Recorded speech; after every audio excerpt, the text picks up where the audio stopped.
Hello বন্ধুরা, Bengali spice চ্যানেলে তোমাদের সবাইকে স্বাগত জানাই। আমি আজ তৈরি করেছি আমার খুব পছন্দের একটি রেসিপি, কাঁকড়া কষা। আমার মতো যারা যারা কাঁকড়া খেতে ভালোবাসো, আশা করি এই রেসিপিটি তোমাদের খুব ভালো লাগবে। তাহলে চলো শুরু করি।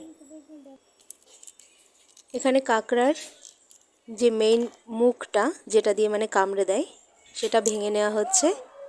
তারপরে কাঁকড়ার যে পাগুলো রয়েছে সেগুলো কেটে নেওয়া হচ্ছে।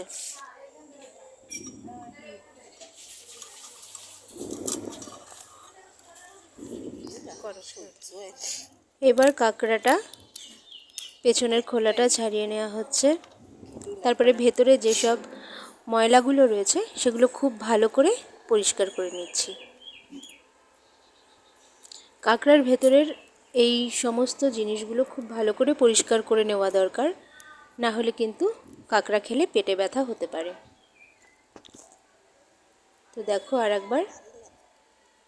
তবে এই কাঁকড়া পরিষ্কার করার কাজটা কিন্তু বেশ কঠিন। আমার তো কয়েকবার হাতই কেটে গিয়েছিল, বা কাঁকড়া আমার হাতে কামড়েও দিয়েছিল। তোমরা অবশ্যই এই কাজটা ভীষণ সাবধানে করবে।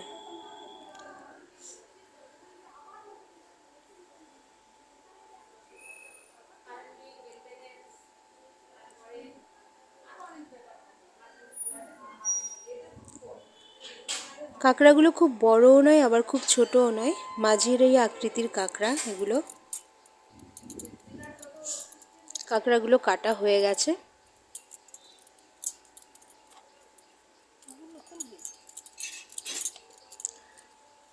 ভালো করে পরিষ্কার করে ধুয়ে নেওয়ার পর এবার কাঁকড়াটা ম্যারিনেট করে নেব পরিমাণ মতো নুন আর হলুদ দিয়ে।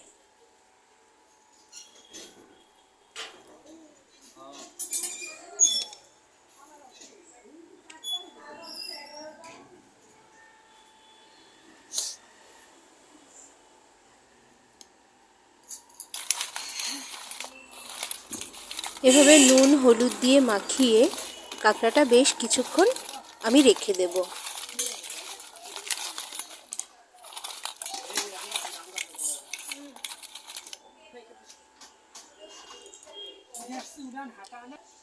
এবার কড়াইতে আমি সর্ষের তেল গরম করে নেব, আর এই গরম তেলে আমি ম্যারিনেট করা কাঁকড়াটা ঢেলে দিচ্ছি।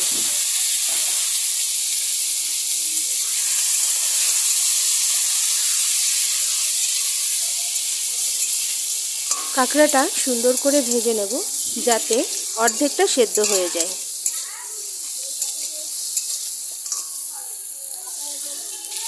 ভাজতে গিয়ে 100% সিদ্ধ করে নিলে রেসিপিটি খুব একটা ভালো লাগে না, ভেতরে মশলাগুলো ঢুকতে চায় না। তো 50% ভাজা হয়ে গেছে, আমি নামিয়ে নিয়েছি। এবার ওই একই কড়াইতে আমি আরও সর্ষের তেল দিয়ে দিলাম, আমার যতটুকু প্রয়োজন। এবার ওই তেলে দিয়ে দিচ্ছি পেঁয়াজ কুচি।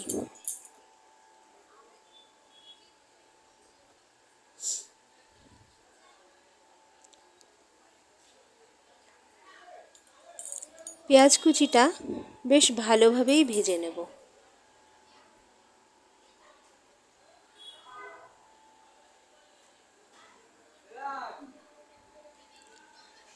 এবার ভাজা পেঁয়াজের ভেতরে আমি দিয়ে দিলাম গ্রেট করা পেঁয়াজ আর গ্রেট করা রসুন।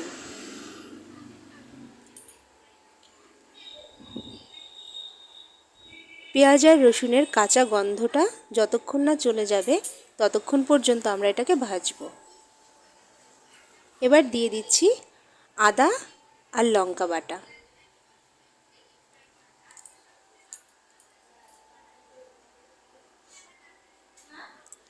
মশলাটা ভালো করে কষিয়ে নেব।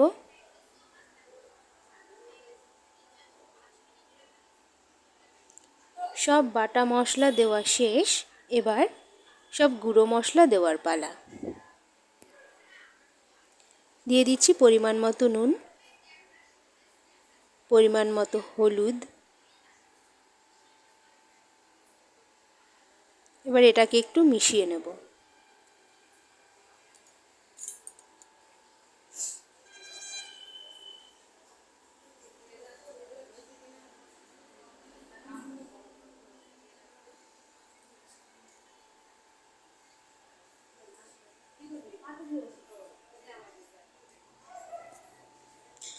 এবার দিয়ে দিচ্ছি পরিমাণ মতো ধনে গুঁড়ো আর পরিমাণ মতো জিরে গুঁড়ো,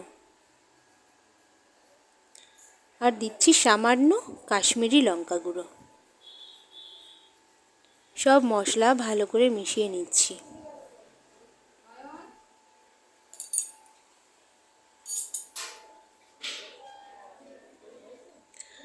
মশলাগুলো এতক্ষণ জল ছাড়া কষছিলাম, এখন সামান্য জল দিয়ে কষতে দেব।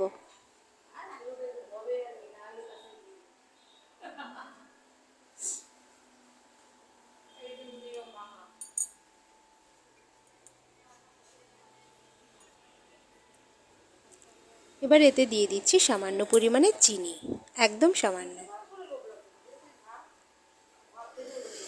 মশলা থেকে দেখো কত সুন্দর তেল ছেড়ে এসেছে।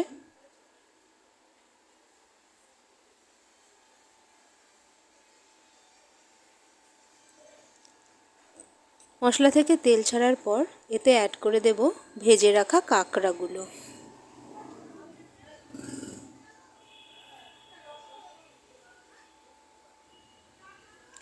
তোমাদের যদি এই রেসিপিটি ভালো লেগে থাকে অবশ্যই লাইক, কমেন্ট, শেয়ার করো আর সাবস্ক্রাইব করে চ্যানেলের পাশে থেকো।